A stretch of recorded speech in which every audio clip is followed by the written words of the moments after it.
Hello friends, welcome our channel. இன்றைக்கி நம்ம சேனலில் ரொம்ப சிம்பிளான வெங்காயம் பூண்டு சட்னி ரெடி பண்ணலாம். அதுவும் சூப்பரான டேஸ்ட்டில் ரொம்ப சிம்பிளாக. வாங்க வீடியோக்குள்ளே போகலாம்.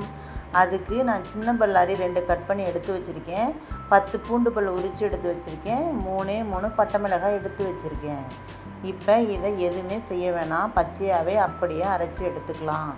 இப்போ மிக்ஸி ஜாரில் 3 மிளகாய் ஆட் பண்ணிக்கலாம். அது கூடவே பூண்டு பல்லையும் ஆட் பண்ணிக்கலாம்.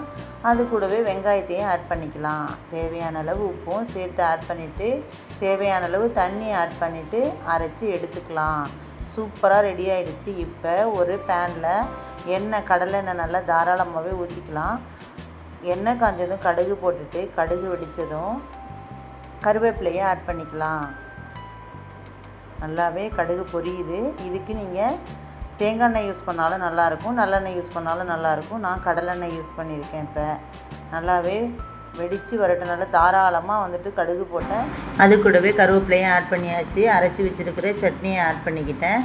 நல்லாவே அந்த எண்ணெயில் பச்சை வாசனை போகிற அளவுக்கு நல்லா ஸ்பூன் வச்சு பிரட்டி கலந்து விட்டுக்கலாம். நான் சின்ன பேனில் வச்சதுனால நான் இடுக்கி வச்சு பிடிச்சிருக்கேன்.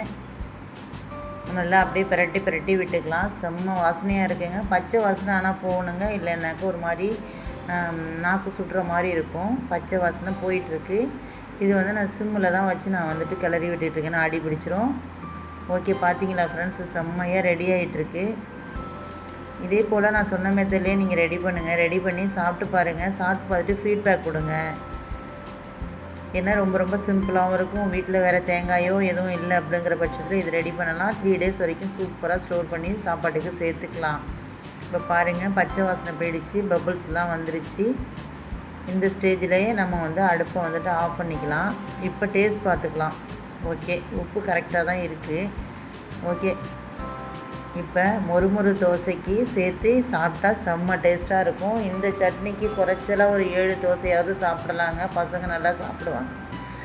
நீங்களும் செஞ்சு சாப்பிட்டு பாருங்கள். உங்கள் ஃபீட்பேக்கை கொடுங்க. பிடிச்சிருந்தால் லைக் பண்ணுங்கள், ஷேர் பண்ணுங்கள், கமெண்ட் பண்ணுங்கள். மறக்காமல் சப்ஸ்கிரைப் பண்ணி பக்கத்தில் இருக்கிற பெல் ஐக்கானில் ஆல் ஆப்ஷன் ப்ரெஸ் பண்ணிக்கோங்க. தேங்க்ஸ் ஃபார் வாட்சிங் ஃப்ரெண்ட்ஸ்.